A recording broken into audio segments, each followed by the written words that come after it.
لكل حول من الأحوال مقتحم یا ربی بالمصطفى بلغ مقاصدنا واغفر لنا ما مضى یا واسع الکرم یا کرم الخلق مالی من الوذ به سواك عند حلول الحادث الامم ثم الرضا عن ابی بکر وعن عمر وعن علی وعن عثمان ذی الکرم مولا صلی وسلم دائما ابدا علی حبیبک خیر الخلق کلہم۔ اللہ تبارک و تعالی ارشاد فرماتے ہیں کہ محمد رسول اللہ، محمد اللہ کے رسول ہیں صلی اللہ علیہ وسلم۔ والذین معہ اشداء علی الکفار، اور آپ کے جو رفقاء اور آپ کے جو صحابہ ہیں، اشداء علی الکفار، کفار پر سخت ہیں، اور رحماء بینہم، لیکن آپس میں ان کے باہمی روابط جو ہیں، تعلق، وہ بہت بہتر ہیں، ایک دوسرے کے ساتھ رحیم و کریم ہیں، لیکن کفار کے لیے سخت ہیں۔ آج 26 ذی الحج ہے، اور 26 ذی الحج کو خلیفۃ المسلمین امیر المؤمنین سیدنا عمر فاروق رضی اللہ تعالی عنہ پر قاتلانہ حملہ ہوا، اور 1 محرم کو آپ شہید ہوئے۔ آج اختصار سے میں نے اس کو اپنی گفتگو کو 2 حصوں پہ منقسم کیا ہے۔ ایک تو آج میں بات کروں گا، دوسری 10 محرم کے بعد آپ کی ریفارمز، آپ کی اچیومنٹس، آپ کی گڈ گورننس جو ہے اس کے حوالے سے میں، آپ کا طرز حکومت کیا تھا، طرز حکمرانی کیا تھا، آپ کی اصلاحات کیا تھیں، کیا ریفارمز، کیا ریولیوشن تھا آپ کے آنے کے بعد، وہ ساری تفصیل پھر جو ہے نا وہ میں انشاءاللہ محرم الحرام کے بعد 10 عاشورہ کے بعد وہ میں آپ سے بات کروں گا۔ یہ تو میں نے گزشتہ جمعۃ المبارک کو بھی عرض کی تھی کہ اسلام کی پوری عمارت جو ہے وہ صحابہ کبار رضوان اللہ اجمعین پر کھڑی ہے، آپ کی روایات پر، اور میں یہ بھی کہتا رہا آپ سے کہ دین کی خشت اول جو ہے وہ صحابہ کرام ہیں۔ جتنا بھی نالج امپارٹ ہوا ہے آپ کو، صحابہ سے ہوا نا، ایسا ہی ہوا ہے نا، اور تو سورس کوئی نہیں تھا۔ رسول کریم علیہ السلام کا جتنا بھی آپ کی تعلیمات تھیں، جو کچھ بھی تھا آپ لے کے آئے، وحی الہی، وہ پورا کا پورا نالج جو امپارٹ ہوا وہ صحابہ، تابعین، تبع تابعین، ائمہ حدیث، مجتہدین، یہ سورس ہے ہمارا اسلام کا، ان میں صحابہ جو ہے وہ میجر سورس ہیں۔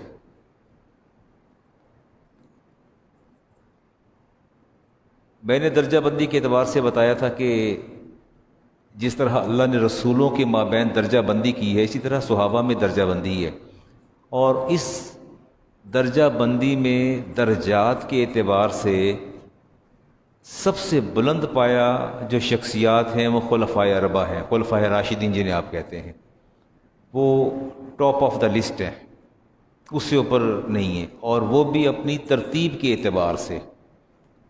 اچھا یہ اللہ تعالیٰ کی آپ ترتیب دیکھیے نا، صدیق اکبر کا وصال پہلے ہوا تو پہلے خلیفہ بنے، عمر فاروق پھر شہید ہوئے، علی المرتضیٰ بھی شہید ہوئے، عثمان غنی بھی شہید ہوئے، ترتیب تھی اللہ تعالیٰ کی، اب اس طرف نہیں میں جاتا۔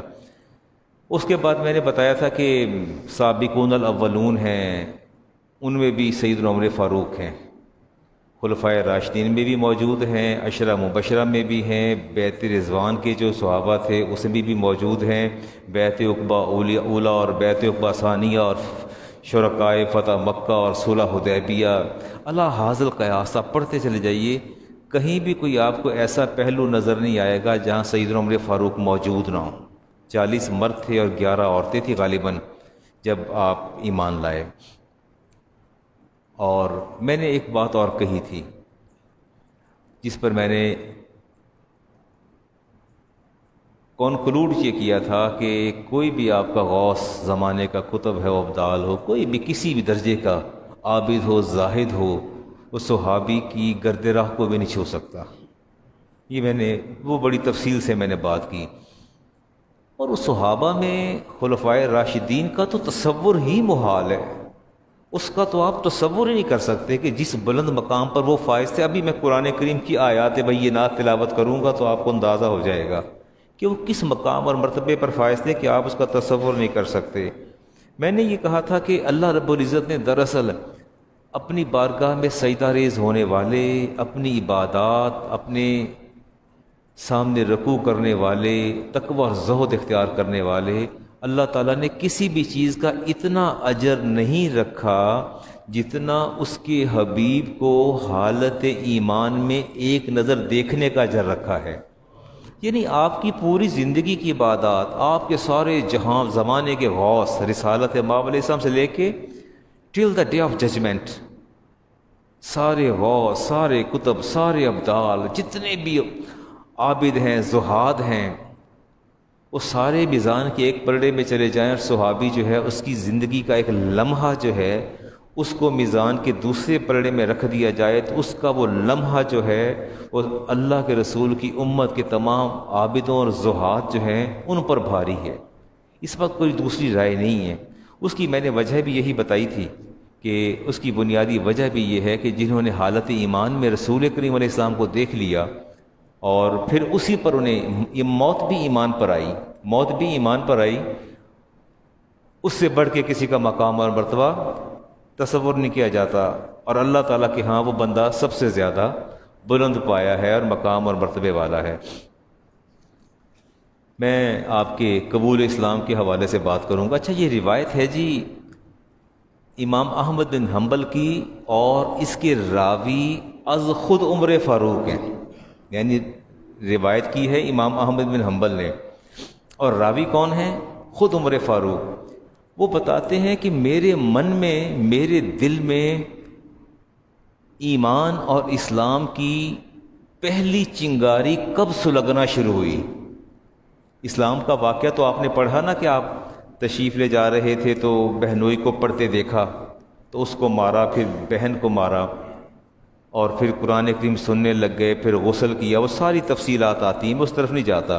لیکن میں وہ جو انیشیٹو لیا آپ نے، آپ فرماتے ہیں کہ پہلے جب آپ سے پوچھا گیا نا آپ یہ بتائیے کہ آپ کے دل کے اندر ایمان اور اسلام سے محبت کی چنگاری کب سلگی، تو آپ فرماتے ہیں کہ میں بتاتا ہوں کہ ہوا کیا میرے ساتھ۔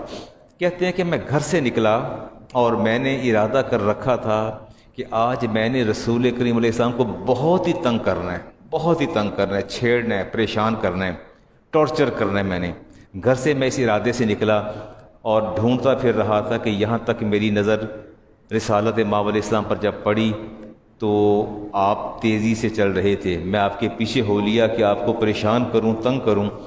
فرماتے ہیں کہ آپ تیزی کے ساتھ بیت اللہ میں داخل ہو گئے۔ کہتے ہیں میں بھی داخل ہو گیا، لیکن آپ رسالت مآب علیہ السلام نے جاتے ساتھ ہی نوافل شروع کر دیے۔ کہتے ہیں کہ میری پھر ہمت نہیں پڑی، جب آپ نے نوافل شروع کیے نا، چاہتا تھا میں کچھ کروں پر میری ہمت نہیں پڑی، میں ساتھ ہی کھڑا ہو گیا۔ کہتے ہیں مجھے یاد ہے کہ آپ نے اونچی آواز کے اندر قرآن کریم کی سورۃ حاقہ کی تلاوت آپ نے فرمائی نوافل کے اندر۔ نماز فرض نہیں ہوئی تھی ابھی، آپ نوافل ادا فرما رہے تھے، اور آپ فرماتے ہیں کہ میں نے بڑے غور سے سننا شروع کیا کہ یہ پڑھ کیا رہے ہیں۔ کہتے ہیں کہ قرآن کے اسلوب اور نظم نے مجھے انتہائی حیرت میں مبتلا کر دیا کہ میرا شمار مکہ کے ان چند لوگوں میں تھا جو ایجوکیٹڈ تھے، جو پڑھے لکھے تھے، ویل ایجوکیٹڈ، میرا شمار ان لوگوں میں تھا، اور وہ جو کچھ پڑھ رہے تھے کہتے ہیں میں اس کو بڑے غور سے سن رہا تھا۔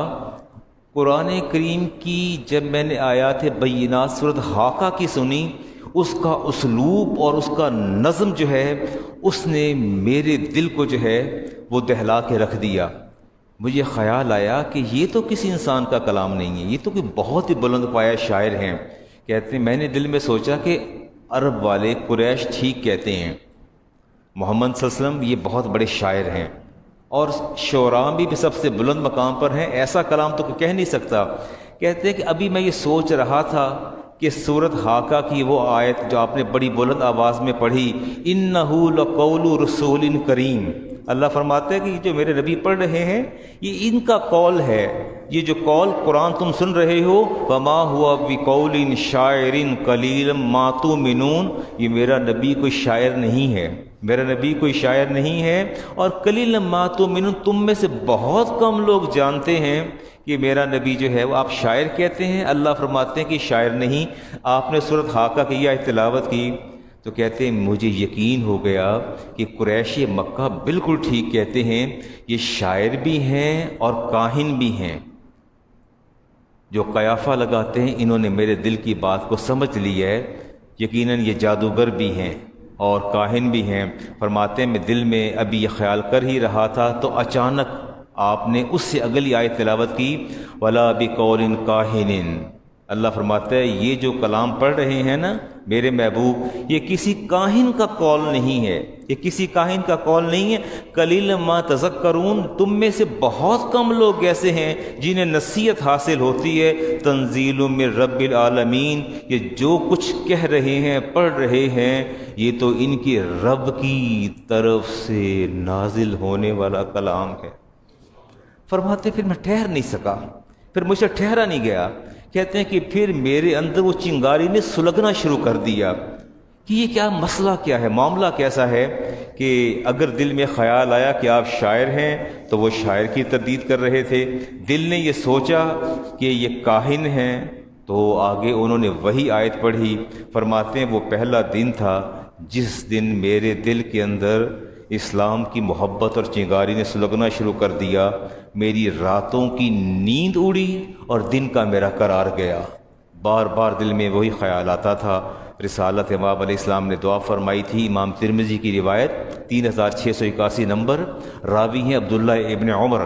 آپ نے فرمایا تھا اللہم اعز الاسلام باحب ہذین الرجلین الیک بابی جہل او بعمر بن الخطاب، یا اللہ دو بندوں کے نام میں نے تیرے سامنے رکھے ہیں، ایک ابو جہل اور ایک عمر بن خطاب، دونوں کے نام رکھے ہیں تیرے سامنے، دونوں کے نام رکھے ہیں۔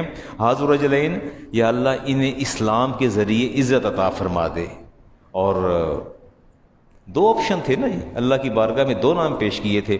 چلے آپ یہ بتا دیجئے کہ ان دونوں ناموں میں سے ایمان کی دولت کس کو میسر آئی؟ تو یہ عمر فاروق کس کا انتخاب ہے؟ رسالت امام علیہ السلام کا یا اللہ تعالیٰ کا؟ تو اللہ کا انتخاب ہے نا۔ دیکھیے میں دو چیزیں آپ کے سامنے رکھتا ہوں کہ جو آپ کو پسند ہے مجھے عطا کر دیجئے، تو اگر آپ مجھے ایک چیز دے دیتے ہیں تو گویا وہ چوائس تو آپ کی ہے، وہ تو چوائس آپ کی ہے، گویا آپ نے پسند کیا۔ تو یہ ذہن میں رکھیں، جہاں یہ آپ بات کہتے ہیں کہ عمر فاروق مراد رسول ہیں تو یہ بھی کہا کرے کہ وہ عطائے الہی بھی ہیں، وہ عطائے الہی بھی ہیں، مراد رسول تو ہیں انڈاؤٹیڈلی، اس میں کوئی شک نہیں کہ وہ مراد رسول ہیں، لیکن عطائے الہی بھی تو ہیں نا، اللہ نے خود عطا فرمائے۔ نہیں قرہ نکلا ابو جہل کا نام تو پھر کیا ہوا؟ اللہ اکبر۔ میں حدیث لیتا جاتا ہوں جی، حدیث لے کے پھر آگے چلتا جاتا ہوں۔ رسالت امام علیہ السلام نے ارشاد فرمایا کہ عمر کی ذات، ہاں جب آپ نے اسلام قبول کر لیا نا تو میں اگلی حدیث لیتا ہوں۔ آپ جبریل امی حاضر خدمت ہوئے، عرض کیا یا محمد لقد استبشر اہل السماء باسلام عمر، اے اللہ کے رسول آج آسمانوں پر فرشتے ایک دوسرے کے مبارکباد دے رہے ہیں کہ عمر نے اسلام قبول کر لیا۔ بڑا اعزاز کی بات ہے۔ اور مشرکین نے ایک جملہ کہا تھا، انہوں نے کہا الیوم قد انتصف القوم، کہ آج محمد صلی اللہ علیہ وسلم قریش کی قوم کو نصف کرنے میں، درمیان سے کاٹنے میں کامیاب ہو گئے۔ گویا وہ یہ سمجھتے تھے کہ عمر میزان کے ایک پلڑے میں ہوتے ہوں اور پورے قریش کا قبیلہ اور قوم دوسرے پلڑے میں، آدھی قوم کو ایک پلڑے میں ڈال دیں۔ عمر اکیلے ان پہ بھاری تھے، میں آگے جا کے بات کروں گا۔ رسالت امام علیہ السلام نے ارشاد فرمایا ان شیطان لم یلقا عمر منذ اسلم الا خر بوجہہ، فرمایا عمر آپ کی شخصیت تو ایسی شخصیت ہے کہ شیطان جب آپ کو دیکھتا ہے تو سر جھکا دیتا ہے، آپ کو دیکھتا ہے تو سر جھکا دیتا ہے۔ امام ترمذی کی روایت، بریدہ اس کے راوی، سیاہ فام باندھی تھی، رسالت امام علیہ السلام کے پاس حاضر ہوئی اور کہنے لگی کہ جی میں نے منت مانی تھی، اور منت میں نے یہ مانی تھی کہ آپ صحیح سلامت واپس آ جائیں۔ تو میں آپ کے سامنے دف بجا کے اظہار مسرت کروں گی، کوئی خوشی کا گیت گاؤں گی۔ آپ نے اس کی طرف بڑے غور سے دیکھا اور پھر پوچھا کیا تو نے واقعی منت مانی ہے؟ تو کہتے جی میں نے منت مانی ہے کہ میں اللہ کے رسول صحت و سلامتی کے ساتھ جہاد سے واپس آ جائیں تو میں آپ کی موجودگی میں آپ کے سامنے دف بجا کے اشعار پڑھ کے میں اظہار مسرت کروں گی۔ تو آپ نے فرمایا کہ اگر تو منت ہے پھر تو ٹھیک ہے، اگر منت نہیں ہے تو پھر تجھے اجازت نہیں ہے۔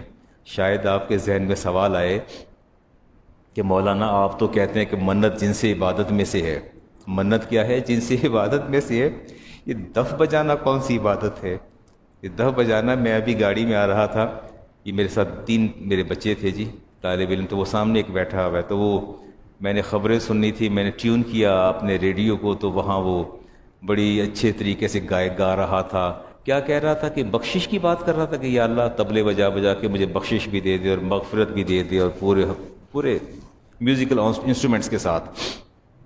میں نے کہا یار دیکھو بیٹا، بخشش بھی مانگ رہا ہے with all the musical instruments. وہ کہتے ہیں جی ٹھیک ہے میں نے منت مانی تھی، تو حدیث پاک میں آتا ہے داخل ابو بکر میں یہ تضرب، ابو بکر داخل ہوئے، باز نہیں آئی، وہ سیاہ حبشن تھی، بجاتی رہی دف۔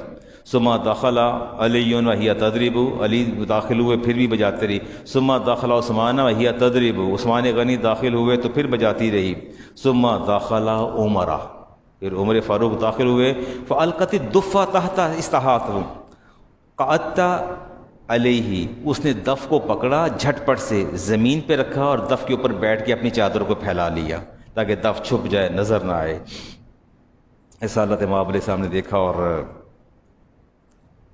مسکرا اٹھے، فرمایا ان الشیطان لا یخاف منک یا عمر، فرمایا عمر آپ کے تینوں بھائی آئے ہیں، عثمان غنی بھی آئے ہیں، صدیق اکبر بھی آئے ہیں، علی المرتضیٰ بھی آئے ہیں، یہ دف بجاتی رہی ہے، لیکن آپ آئیں دف اس کے نیچے دف ہے، یہ دف لے کے بیٹھی ہے۔ آپ نے بتایا کہ شیطان آپ سے خوف کھاتا ہے۔ امام بخاری کی اگلی حدیث آپ دیکھیے، سعد بن ابی وقاص حدیث کے راوی ہیں، عمر فاروق گھر کے اندر حاضر ہوتے ہیں، قریش کی عورتیں بلند آواز میں بات کر رہی ہیں۔ اللہ کے رسول صلی اللہ علیہ وسلم کے سامنے بلند آواز نہیں کی جا سکتی، اللہ نے منع فرما رکھا ہے قرآن کریم میں، حتیٰ کہ آپ روضہ انور بھی بلند آواز میں بات نہیں کر سکتے۔ علی المرتضیٰ شیر خدا کا جو دروازے کا کوئی کنڈا وغیرہ خراب ہوا، کیواڑ خراب ہوا، اس کو مرمت کر رہا تھا، پورا دروازہ اکھاڑ کے مدینہ سے باہر لے گئے، مدینہ سے باہر جا کے اس کو ٹھیک کروا کے پھر لا کے اس کو نصب کیا۔ صدیقہ کائنات کو میخ ٹھونکنے کی آواز آئی تو آپ نے پیغام بھیجا عمر فاروق کو، اے خلیفۃ المسلمین دیکھو کوئی میخ کیل ٹھونک رہا ہے، مجھے یہاں آواز آ رہی ہے، اللہ کے رسول کو تکلیف ہو رہی ہے۔ میخ نہیں ٹھونکنے دیتے تھے، اتنی آواز بھی قابل برداشت نہیں تھی چونکہ اللہ تعالیٰ نے منع فرما رکھا تھا۔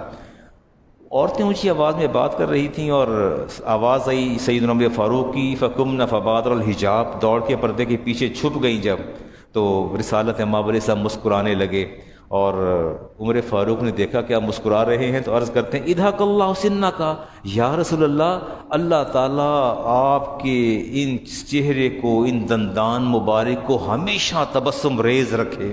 آپ ان کی دعائیں دیکھیں، یا دوست کو دیکھ کے مسکرائے تو کبھی کسی نے اس مسکراہٹ کے لیے بھی دعا کی ہے؟ یہ محبت کی معراج اور انتہا ہوتی ہے۔ آپ کلمات سنی حدیث پاک کے، کہتے ہیں اضحک اللہ سنک، یا رسول اللہ، اللہ تعالیٰ آپ کے ان دانتوں کو ہمیشہ تبسم ریز رکھے، خدا کرے کہ عمر کی آنکھیں ان دانتوں کو ہمیشہ، دندان کو مسکراتا ہی دیکھتی رہیں۔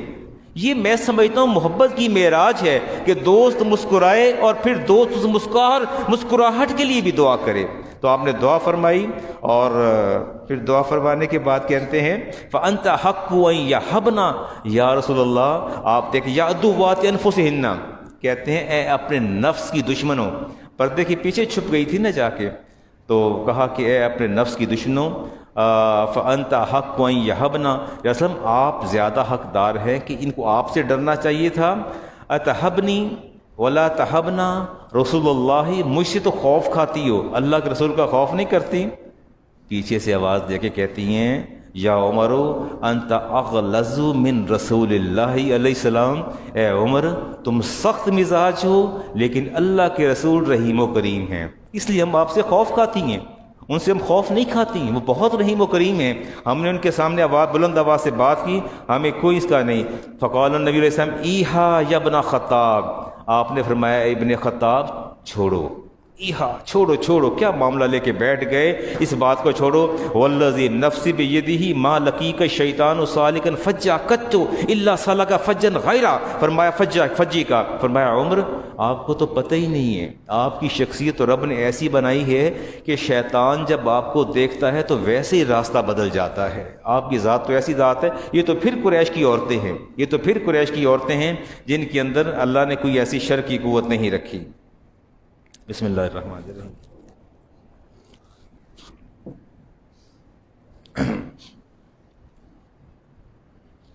آپ کو رائے الوحی بھی کہتے ہیں، یعنی ایسی ذات، الہامی شخصیت تھے آپ۔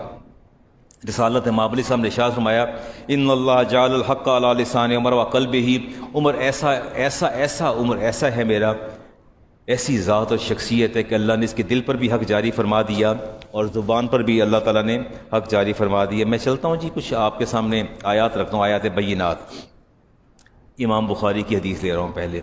اچھا، یہ آپ جب تشریف لے جاتے ہیں عمرہ پر اور وہاں مقام ابراہیم ہے نہیں ہے، وہاں کیا کرتے ہیں آپ؟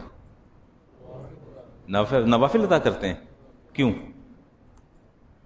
اللہ کا حکم ہے، اللہ کا حکم ہے نا کہ مقام ابراہیم پر نوافل ادا کرو، ہے اے قرآن کریم کے اندر نا۔ آئیے، ہاں، انس بن مالک سے حدیث کے راوی ہیں، رسالت مآب علیہ السلام تشریف فرما تھے مقام ابراہیم پر، تو عمر فاروق نے عرض کیا تھا یا رسول اللہ لو اتخذنا من مقام ابراہیم مصلی، یا رسول اللہ کتنا ہی اچھا ہو جائے اگر اللہ تعالیٰ اس مقام ابراہیم پر ہمیں نفل ادا کرنے کا حکم عطا فرما دے، یہ ہمارا مصلی بنا دے۔ ٹھیک ہو گیا۔ یہ کس کی ڈیزائر تھی؟ عمر فاروق کی ڈیزائر تھی۔ اللہ تعالیٰ نے سورہ بقرہ کے اندر آیت نازل فرما دی واتخذوا من مقام ابراہیم مصلی، اے میرے محبوب آج کے بعد آپ کے رب نے اس مقام ابراہیم کو آپ کا مصلی بنا دیا ہے، قیامت تک جو بھی آئے گا وہ یہاں کے نوافل ادا کرے گا۔ کس کی سجیشن اور پرپوزل تھی؟ سیدنا عمر فاروق رضی اللہ تعالی عنہ کی۔ دیکھیں کیسے آپ کی خواہش کے مطابق اللہ تعالیٰ وہی نازل فرماتا ہے۔ حدیث ہے جی امام بخاری کی، اور راویہ ہیں عائشہ صدیقہ طیبہ طاہرہ۔ عمر فاروق رات کو باہر نکلے، تشریف لا رہے تھے۔ رسالت مآب علیہ السلام کے ازواج میں حضرت سودا بہت دراز قد تھیں، بہت لمبا قد تھا آپ کا، دور سے نظر آتی تھی، پہچانی جاتی تھیں، لمبے قد والی تھی۔ اور جب سیدنا عمر فاروق باہر نکلے، دیکھا سامنے آ رہی، تو فرمایا سودا میں نے آپ کو پہچان لیا ہے، میں نے آپ کو پہچان لیا، اب دور سے آپ کی شناخت جو ہے ممکن ہے۔ آخر رسالت مآب علیہ السلام کے پاس رونے لگے، عرض کیا یا رسول اللہ لو امرت نساءک ان یتجبنا، یا وسلم کیا یہ اچھا ہو جائے آپ یا آپ کا رب دونوں میں سے کوئی ایک آپ کی ازواج اور آپ کی اہل خانہ خواتین جو ہیں ان کو پردے کا حکم عطا فرما دے۔ کس کی پرپوزل ہے؟ کس کی سجیشن ہے یہ؟ عمر فاروق کی۔ اللہ تعالیٰ ارشاد فرماتے ہیں، سورۃ احزاب کی آیت نازل ہوگی یا ایھا النبی قل لازواجک و بناتک و نساء المؤمنین، اللہ فرماتے ہیں اے میرے حبیب، اے میرے نبی، قل لازواجک اپنی بیویوں کو بھی حکم دے دو، و بناتک اپنی بیٹیوں کو بھی حکم دے دو، و نساء المؤمنین اور مومنین کی عورتوں کو بھی حکم دے دو، یدنین علیہن من جلابیبہن، کہ جب بھی گھروں سے باہر نکلیں اپنے آنچل اپنے اوپر، چادریں اپنے اوپر ڈال لیا کریں تاکہ ان کی شناخت ناممکن ہو جائے۔ کس کی پرپوزل تھی؟ عمر فاروق کی۔ آپ رائے دیتے تھے، اللہ تعالیٰ وہی نازل فرما دیتا تھا۔ میں نے آپ سے کہا نا کہ میں آپ کے سامنے وہ آیات رکھوں گا، شراب حرام ہے، ایسا ہی ہے نا۔ اب میں کسی اور طرف نہیں جاتا، آگے چلتا ہوں۔ امام ترمذی کی روایت دوں گا، حدیث کا نمبر 3049، عمر بن شرجیل سے حدیث کے راوی ہیں۔ ظاہر ہے شراب کے بعد پینے کے بعد کیا کیفیت ہوتی ہے وہ تو آپ کو نہیں، ظاہر ہے آپ نے سنا اور دیکھا، لفظ محتاط استعمال کرتے ہیں جی، یقیناً آپ اس سے آگاہ ہیں کہ کوئی بھی نارکوٹکس ہوں، کسی بھی کائنڈ کی، کوئی بھی نشہ لے لیا جائے، کوئی بھی کسی بھی کائنڈ کی جو ہے وہ نشہ ور چیز ہو، نارکوٹک، اس کی پینے کے بعد کیا حالت ہوتی ہے. تو رسالت امام علیہ السلام کے پاس آ کے عرض کیا اللہم بین لنا فی الخمر بیان شافعا، عرض کیا یا اللہ، یا رسول اللہ یہ شراب حرام نہیں ہو سکتی؟ اور پھر کہا یا اللہ اس شراب کے بارے میں ہمیں کوئی شافعی حکم عطا فرما دے. اللہ نے سورۃ بقرہ کی آیت نازل فرمائی یسألونک عن الخمر والمیسر قل فیہا اسم کبیر ومنافع للناس. اللہ تعالیٰ نے آیت نازل کر دی کہ یہ شراب اور یہ جوا دونوں بڑے گناہ ہیں، منافع للناس، لیکن ان کے اندر لوگوں کے لیے نفع بھی ہے، لوگوں کے لیے. اچھا ہے کوئی جوئے میں، گیمبلنگ میں کوئی ہے تھوڑا نفع؟ یوں Abdullah do you know? Yes there is some benefit. اگر آپ جیت گئے تو بینیفٹ ہے نا مرزش؟ نہیں. جوا کھیلیں 10 لاکھ جیت کے آ جائیں، بینیفٹ نہیں ہے. کسی کا غم کھایا جا رہا ہے، دل سنبھل نہیں رہا، 2 گھونٹ شراب کے پی لیں، عقل فاتر ہوتی ہے تو غم زائل تو ہو جاتا ہے نا، ٹیمپریری زائل ہو جاتا ہے نا. اللہ فرماتے ہیں اس میں لوگوں کے لیے ظاہری نفع بھی ہے، اور لیکن اسم کبیر، اسم گناہ بڑا ہے. پھر عرض کیا اللہم بین لنا فی خمر بیان شافعا، یا اللہ یہ تیرا حکم ناکافی ہے، اس سے زیادہ کی بہتر حکم عطا فرما دے. اللہ تبارک و تعالیٰ نے پھر آیت نازل فرما دی یا ایھا الذین آمنوا لا تقربوا الصلاۃ وانتم سکارا، اے ایمان والو جب نشے کی حالت میں ہو. اب لمبی بات ہے اس کی حدیث، آیت کا جو پس منظر ہے بہت لمبا ہے، میں اس پر نہیں جانا چاہتا. اللہ نے فرمایا کہ جب نماز جو ہے وہ ادا کرنا ہو تو پھر شراب نہ پیا کرو، حالت نشہ میں نماز ادا نہ کرو. اب ہوا یہ کہ لوگوں نے کیا کام کیا، اگر نماز ادا کرنی ہوتی اسے 2-4 گھنٹے پہلے پی لیتے، جب نشہ زائل ہوتا جا کے نماز ادا کر لیتے. اور پھر آپ بہت روئے کہ یا اللہ کوئی شافی حکم عطا فرما دے. سورۃ مائدہ کی آخری آیت جو نازل ہوئی یا ایھا الذین آمنوا انما الخمر والمیسر والانصاب والازلام رجس من عمل الشیطان. ایمان والو یہ جوا اور یہ شراب اور یہ پانسے اور یہ تیر سارے شیطانی عمل ہیں.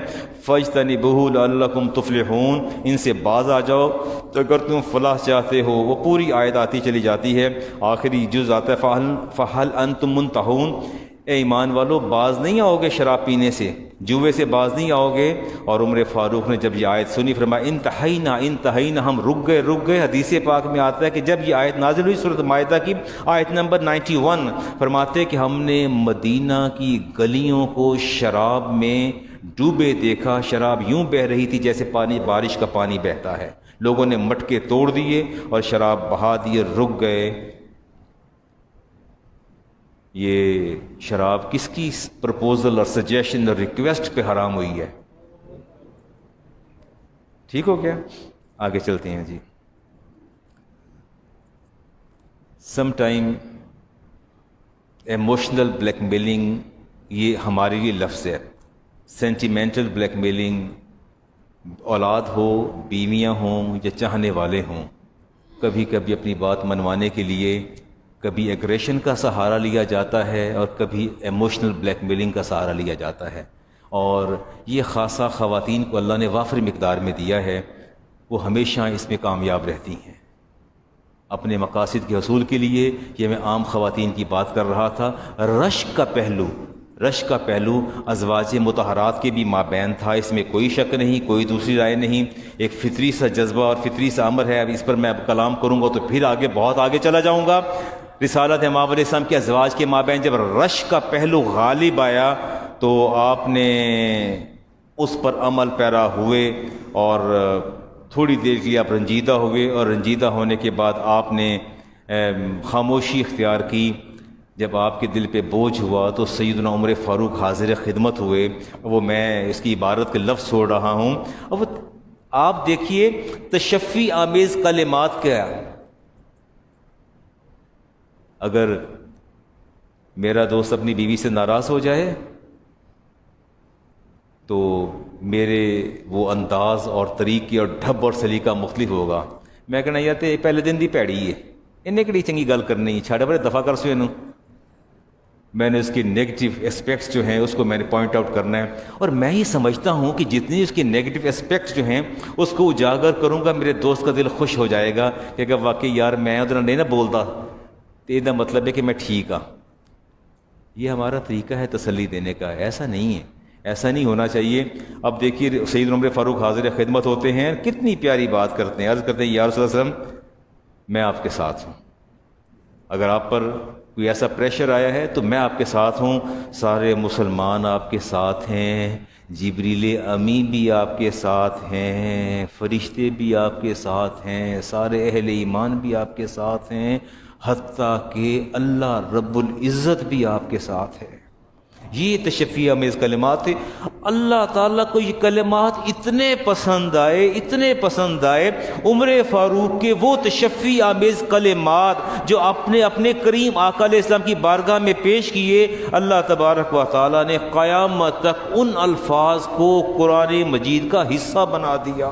اتنے پسند آئے وہ الفاظ کہ عمر کی تسلی دینے کا انداز کتنا اچھا ہے۔ اللہ فرماتے ہیں سورۃ تحریم کی آیت نمبر 4 فَإِنَّ اللَّهُ وَمَوْلَاهُ، اے حبیب پریشان نہ ہو، پریشان نہ ہو، اللہ آپ کا مولا ہے، آپ کا مددگار ہے، وَجِبْرِيلُ، جبریل بھی آپ کا مددگار ہے، وَصَالِحِ الْمُؤْمِنِينَ، اور سارے مومن جو نیک ہیں سب آپ کے مددگار ہیں، وَالْمَلَائِكَةُ بَعْدَ ذَلِكَ ظَهِيرٌ، اور میرے سارے فرشتے بھی آپ کے مددگار ہیں۔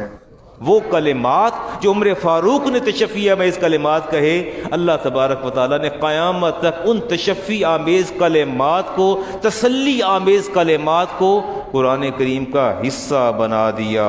عسیٰ ربہ ان طلقکن ان یبدلہ ازواجا خیرا منکن، اللہ فرماتے گھبرائے نہ، اگر یہ آپ کا دل دکھائیں گی تو ہم اس کے بدلے آپ کو ان سے کئی گنا بہتر بیویاں عطا فرما دیں گے، دل پر بوجھ محسوس نہیں کرنا۔ آج بھی اگر آپ رائٹ پر ہیں تو میرا یہ ایمان کہتا ہے ایگریشن ہے بیوی کی طرف سے، ہی از ایگریسو ویمن، میں سمجھتا ہوں کہ آپ کا صبر جو ہے یقیناً آپ کے لیے بہتر پیغام لائے گا۔ اگلی یہ لیتے ہیں جی آیت، ٹھیک ہو گیا، یہاں تک بات سمجھ میں آ رہی ہے؟ چلیں اگلی بات کریں جی، نیند تو نہیں آ رہی آپ لوگوں کو؟ ان اللہ جعل الحق علی لسانہ قلبہ، اللہ کے حبیب نے فرمایا کہ میرے رب نے جو ہے وہ اپنا عمر کی زبان پر بھی حق جاری کر دیا اور دل پر بھی۔ آپ کو یاد ہے عبداللہ بن ابی رئیس المنافقین، تاریخ اسلام پڑھی نا آپ نے، ان کے بیٹے جو تھے وہ عبداللہ بہت اچھے مسلمان تھے، بہت اچھے مسلمان تھے، رسالت امام علیہ السلام کے جانثار تھے، اور جب ان کے والد کا انتقال ہوا تو عرض کیا کہ یا رسول اللہ میرے والد کو اپنی چادر قمیض بھی پہنا دیجئے، چادر بھی دے دیجئے، قمیض ہے غالباً، اور اس کا جنازہ بھی پڑھا دیجئے۔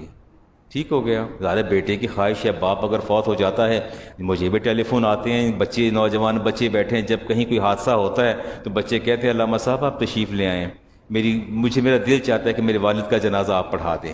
تو ایک ڈیزائر، ایک تمنا، خواہش ہوتی ہے جس کے بارے میں انسان حسن ظن رکھتا ہے، یہ محبت کرتا ہے۔ وہ تو خیر آپ اللہ کے رسول تھے، اور جب آپ جنازہ پڑھانے کے لیے جانے لگے تو آپ جرت دیکھیے عمر فاروق کی، یہ بات میری بڑی توجہ سے آپ نے سننی ہے۔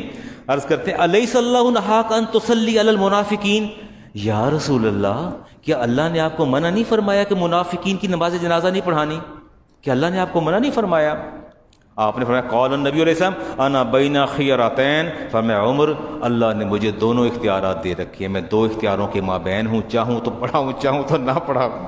یہ بات آپ نے آگے جواب دے دیا، اور اللہ تبارک و تعالیٰ نے جب دیکھا تو پھر وہی نازل ہوئی، پھر آپ نے فرمایا کہ اللہ فرماتے ان تستغفر لہم 70 مرۃ فلن یغفر اللہ لہم، اللہ نے سورہ توبہ کی آیت نمبر 80 اتار دی۔ اے محبوب کریم علیہ السلام یہ لوگ منافق ہیں، یہ منافق تھا، اس نے زندگی بھر آپ کا دل دکھایا ہے، اگر آپ 70 بار بھی اس کے لیے استغفار کریں گے تو اللہ پھر بھی ان کی بخشش نہیں فرمائے گا۔ ٹھیک ہو گیا؟ اس کا جرم کیا تھا؟ ظاہر و باطن کا تضاد، ظاہر و باطن کا تضاد اور منافقت تھی۔ تو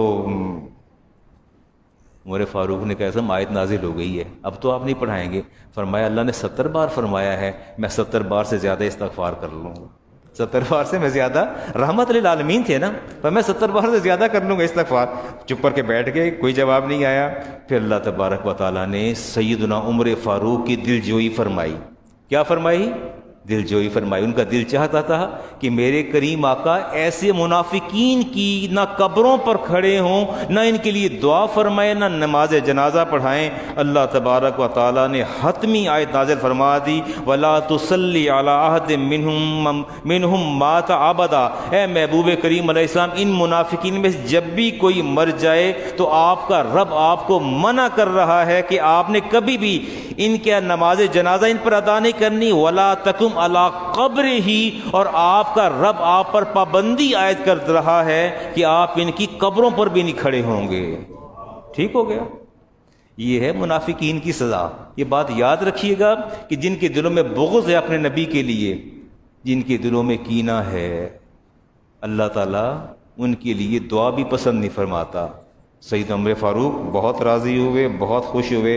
اللہ تبارک و تعالیٰ نے ان کی بات کو سن لیا اور سننے کے بعد قرآن کریم کا حصہ بنا دیا. کیا یہ گریٹ آنر نہیں ہے؟ نہیں آنر؟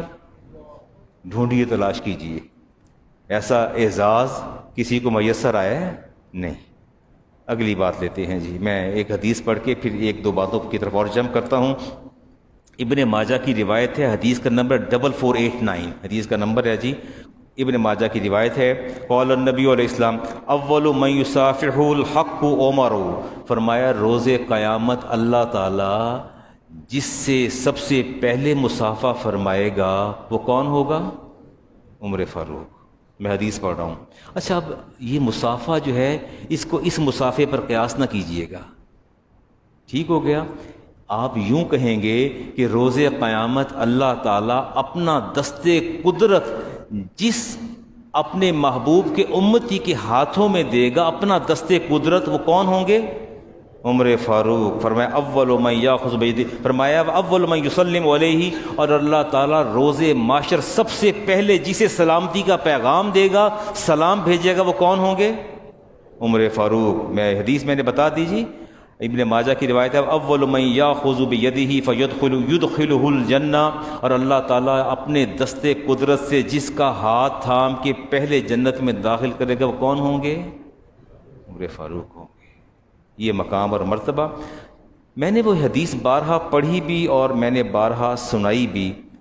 رسالت امام علیہ السلام نے ارشاد فرمایا تھا کہ انسان کا جس مٹی سے خمیر اٹھایا جاتا ہے، جس مٹی سے اٹھایا گیا، اللہ تعالیٰ اس کو وہیں دفن فرماتا ہے. ٹھیک ہو گیا؟ یہ دوبارہ سن لیجئے گا. حدیث پاک میں آتا ہے آپ کی جہاں قبر بننی ہے نا، ادھر آپ امریکہ میں پیدا ہوئے، انڈیا میں پیدا ہوئے، آپ راولپنڈی میں پیدا ہوئے، لاہور میں دفن ہوئے، تو یہ بات ذہن میں رکھ لیں کہ اللہ نے آپ کی مٹی یہیں سے اٹھائی، آپ پر خمیر اسی مٹی سے اٹھایا ہے جہاں آپ دفن ہوئے ہیں. اور اگلی بات آپ کہیں میں چپ کر جاتا ہوں. یہ تو سمجھ آ گئی نا بات کی؟ ٹھیک ہو گیا؟ یہاں تک تو اب یہ آپ کے ایمان کا حصہ ہے کہ جس مٹی میں نے دفن ہونا وہیں سے میرا رب نے خمیر اٹھایا ہے. عمر فاروق کا خمیر کہاں سے اٹھایا ہے؟ صدیق اکبر کا کہاں سے اٹھایا ہے؟ رسالت ماب علیہ السلام کا کہاں سے اٹھایا ہے؟ عیسیٰ علیہ السلام کا کہاں سے اٹھایا ہے؟ ایک قبر کی جگہ باقی ہے نا، ایک قبر کی جگہ باقی ہے نا. آپ نے فرمایا میرا بھائی عیسیٰ میرے ساتھ دفن ہوں گے، ایک قبر کی جگہ باقی ہے. اگر انسان کو اسی مٹی کے اندر جانا ہے، قرآن کی آیت میرے ذہن میں نہیں ہے، ترجمہ ذہن میں ہے کہ ہم نے تمہیں اسی مٹی سے اٹھایا اور اسی کے اندر دفن کریں گے، تو آپ مان جائیے نا کہ اللہ تعالیٰ نے جہاں سے اپنے حبیب کا خمیر اٹھایا ہے، شیخین کریمین کا خمیر بھی اسی مٹی سے اٹھایا ہے. اس سے بڑے اعزاز آپ کہاں ڈھونڈیں گے؟ اس سے بڑا آنر اور ڈگنیٹی آپ کہاں تلاش کریں گے؟ اس کو ہم تلاش نہیں کر سکتے. اگلی بات دیکھتے ہیں جی. میں وہ کچھ آیات لے رہا تھا جس پر اللہ تبارک و تعالیٰ نے وحی کو نازل فرمایا. قرآن کریم کی وحی آئی جی، لقد خلقنا الانسان من سلالۃ من طین، اور اللہ فرماتے ہیں کہ ہم نے انسان کو بچتی مٹی سے پیدا کیا، تخلیق کیا. جب یہ آیت نازل ہوئی نا تو عمر فاروق پاس بیٹھے تھے، عرض کرتے فتبارک اللہ احسن الخالقین. یا رسول اللہ، اللہ تعالیٰ کتنا زبردست اور کتنا بہترین اور کتنا بابرکت خالق ہے. یہ آپ نے جملہ فرمایا، اللہ تعالیٰ نے منو ان یہی لفظ قرآن کریم میں نازل فرما دی ہے. یہی لفظ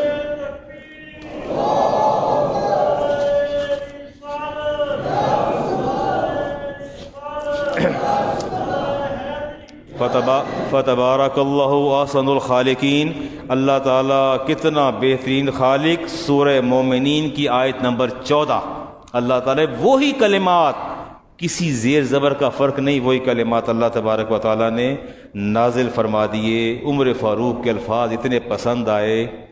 نہیں ڈگنیٹی نہیں ہے، بات تو مانی نہ. پھر یہ بات کرنے کا مقصد یہ ہے کہ اگر کہیں سے آپ کو سیدنا عمر فاروق کے خلاف کوئی آواز اٹھتی نظر آئے تو مٹھی بھر خاک اس کے منہ میں ڈال دیجئے گا کہ تیرے منہ میں خاک، اور تیرے اس قول پر بھی اللہ کی لعنت، تیرے اس فعل پر بھی اللہ کی لعنت. آگے لیتے ہیں سورۃ نور کی آیت. عمر فاروق گھر میں سو رہے تھے اور غلام بے دھڑک اندر داخل ہو گیا. آپ گھر میں سو رہے تھے، کوئی پابندی نہیں تھی، رکاوٹ نہیں تھی. غلام آیا سیدھا اندر گھر کے اندر، جب داخل ہو گیا فرمایا اللہم حرم دخولا، یا اللہ ان کا داخلے پر تو پابندی عائد فرما دے، جس کا دل چاہتا ہے منہ اٹھا کے اندر.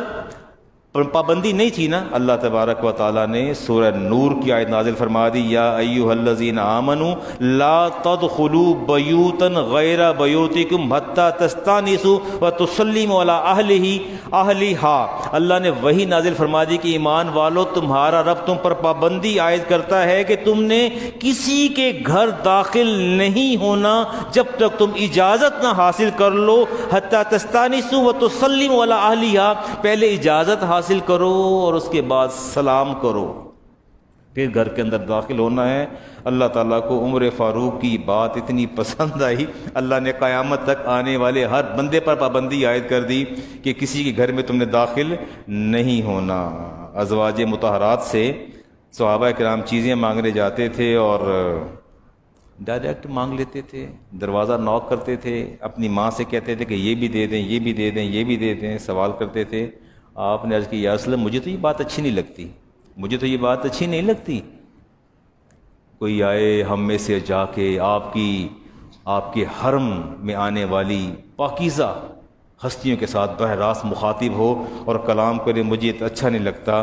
رسالت مآب علیہ السلام خاموش ہو گئے، آپ نے جواب نہیں دیا. اللہ تعالیٰ نے کچھ دیر کے بعد سورۃ احزاب کی آیت نازل فرما دی، وَإِذَا سَأَلْتُمُوهُنَّ مَتَاعًا. فرمایا حبیب ہم پابندی عائد کرتے ہیں کہ جب بھی ان میں سے آپ کے صحابہ میں سے امتیوں میں سے کوئی جائے آپ کے ازواج سے سوال کرنے کے، فَاسْأَلُوهُنَّ مِن وَرَاءِ حِجَاب، تو ہم پابندی عائد کرتے ہیں کہ یہ بغیر حجاب کے، پردے کے پیچھے سے مانگیں گے، اوٹ میں جا کے سوال کریں گے، سامنے جا کے سوال نہیں کریں گے. سیدنا عمر فاروق کی بات اللہ تعالیٰ کو اتنی پسند آ گئی. جی میں یہ کہتا ہوں کہ میں نے اتنی باتیں کی ہیں آپ لوگوں کے ساتھ، میں نے 1:05 سے اپنی گفتگو کو شروع کیا اور چلتا چلا جا رہا ہوں، 10 منٹ رہ گئے 2 بجنے میں. میں یہ سمجھتا ہوں کہ اب بھی کسی خفتہ بخت، ایسا بندہ جس کا بخت سو گیا ہو، اگر اپنے رب کے کلام کو سن کے اب بھی اس کا بخت بیدار نہیں ہوتا، وہ گواہی نہیں دیتا، نہ آپ کے رب کی آیات پر گواہی دیتا ہے، نہ اپنے رسول کے احکامات پر گواہی دیتا ہے، تو پھر میری بات یاد رکھیے، اس سے بھی زیادہ زبان کھولیے. سیدنا عمر فاروق کا اقبال، آپ کے مرتبے کا سورج کل بھی نصف النہار پر چمک رہا تھا، آج بھی چمک رہا ہے اور قیامت تک چمکتا رہے گا. کوئی اس میں دوسری رائے نہیں ہے. مجھے بہت سی باتیں کرنی، بس ایک آخری حدیث پڑھ کے ایک مسئلے کو چھوٹا سا ڈسکس کرنا ہے، یہ میں کر دیتا ہوں آپ کے سامنے بات. امام طبرانی کی روایت تھی، محبت کرنے والے کیسے ہوتے ہیں، چاہت کیسی ہوتی ہے. عرابی نے اونٹ فروخت کیا، آواز سمجھ آ رہی میری؟ عرابی نے اونٹ فروخت کیا جی، مولانا نصر ریاض صاحب، اور آپ نے فرمایا پیسے شام کو یا کل لے جانا. آپ نے ٹائم دے دیا، کوئی حرج تو نہیں اس میں؟ یعنی اگر آپ پیسے ادھار کرتے ہیں کوئی حرج تو نہیں اس میں نا، پابندی تو نہیں ہے نا. جب وہ عرابی اونٹ دے کے واپس جا رہا تھا تو شیر خدا نے پوچھا کہاں گئے تھے، اونٹ کدھر ہے؟ کہا جی وہ میں اللہ کے رسول صلی اللہ علیہ وسلم کو میں نے فروخت کر دیا. تو فرمایا پیسے کتنے لیے، کتنے کا بیچا؟ کہا جی وہ پیسے اتنے کا بیچا ہے. فرمایا پیسے مل گئے؟ کہتے نہیں. تو کہا کیا؟ کہا انہوں نے وعدہ فرمایا ہے کہ فلاں وقت آ کے لے جانا. کہا ارجع فقل لہ یا رسول اللہ، کہتے جاؤ واپس جاؤ جا کے پوچھو یا رسول اللہ ان حادثہ بک حادث، اگر آپ کے ساتھ کوئی حادثہ رونما ہو جاتا ہے، ومن یقدینی مالی، تو میرے پیسے کون ادا کرے گا؟ میرے پیسے کون ادا کرے گا؟ اگر آپ کو کچھ ہو جاتا ہے پیسے کون دے گا؟ یہ کہنے والے کون ہیں؟ علی المرتضیٰ شیر خدا کہتے جاؤ جا کے پوچھ کے آؤ.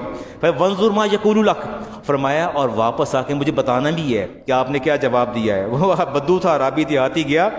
فرجع الی حتی تعلمنی، فرمایا واپس آنا اور مجھے بتانا کہ آپ نے کیا فرمایا. جا کے کہتا ہے یا رسول اللہ صلی اللہ علیہ وسلم ان حادثہ بک حادث، اگر آپ کو کچھ ہو جاتا ہے، آپ دنیا سے رخصت ہو جاتے ہیں، فمن یقدینی، میرا قرضہ کون دے گا؟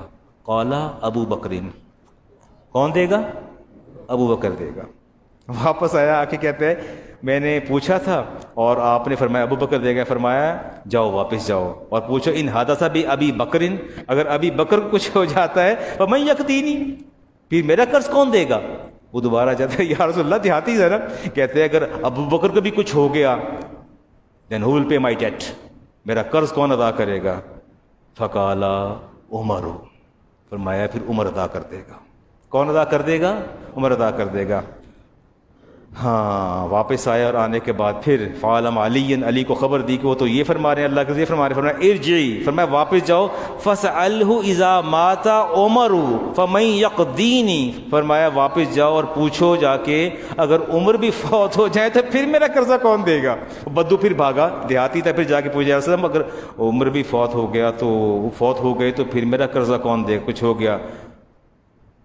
فقال رسول اللہ صلی اللہ علیہ وسلم وہ کا، فرمایا تو برباد ہو جائے، تیرا برا ہو جائے. اذا مات عمر فاستطعت ان تموت فمت، فرمایا اگر عمر کو موت آ جائے تو پھر اس وقت تم موجود ہو تو پھر اگر تم میں ہمت ہو تم خود بھی مر جانا، پھر تم نے رہ کے کیا کرنا ہے.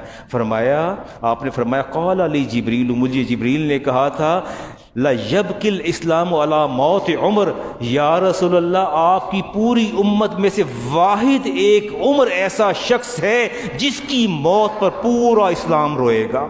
جس کی موت پر کون روئے گا؟ پورا اسلام روئے گا. فرمایا اگر عمر کی موت کی بات کرتے ہو تو جاؤ پھر تم بھی مر جانا.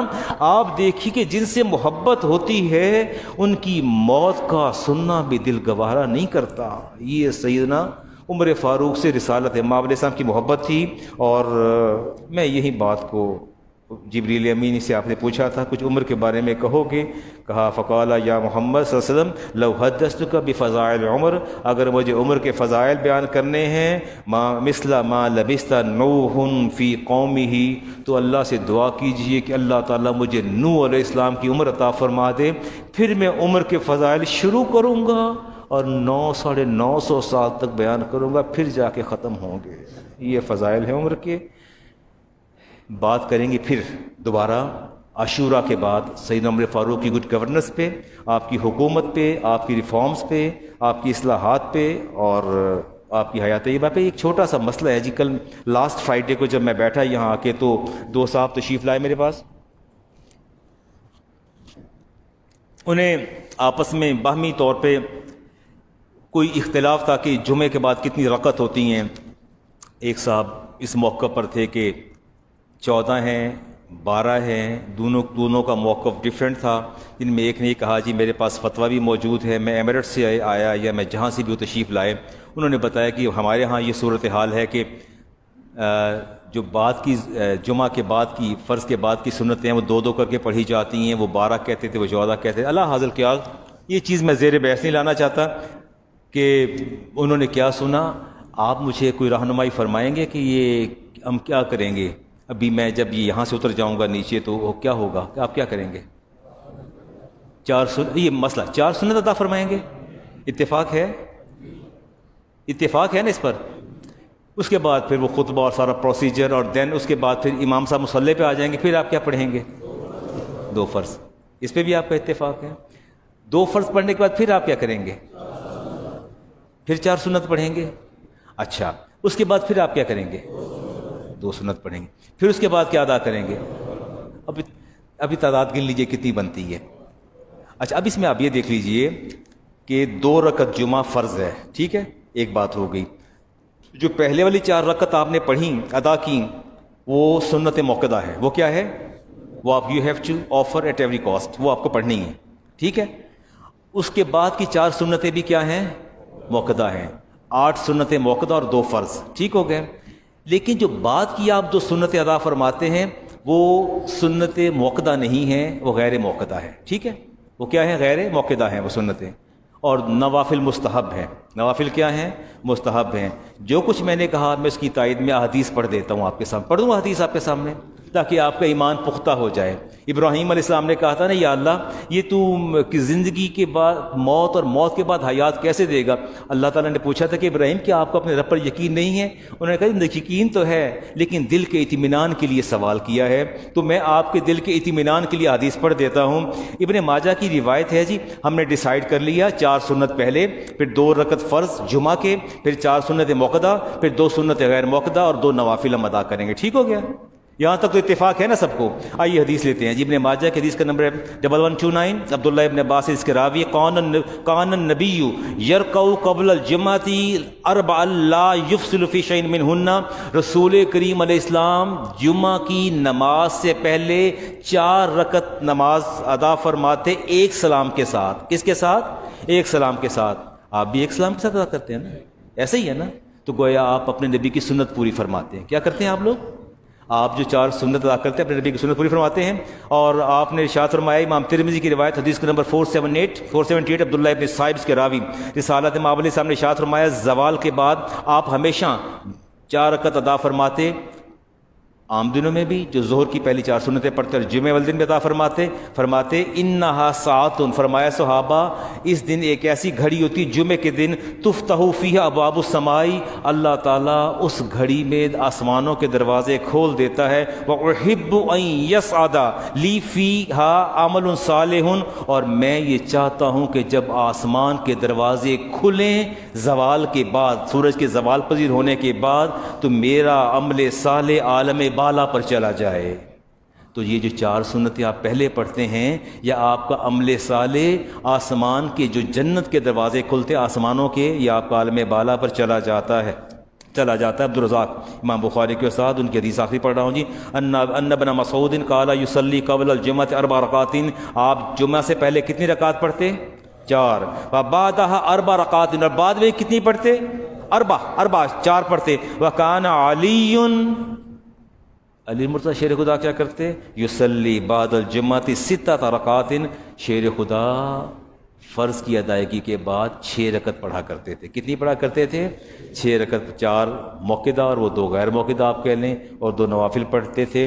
یہ کوئی لکھا ہے جی اگر ٹی شرٹ پر تصویر بنی ہو تو کیا ٹی شرٹ کو الٹا پہن کر نماز پڑھی جا سکتی ہے؟ پہلی تو بات یہ ہے کہ ٹی شرٹ کے ساتھ نماز ہو جاتی ہے، لیکن کراہت کے ساتھ. ٹی شرٹ کے ساتھ نماز ہو جاتی ہے بٹ کراہت کے ساتھ نماز ہوتی ہے. اب تصویر کی نوعیت نہیں بتائی.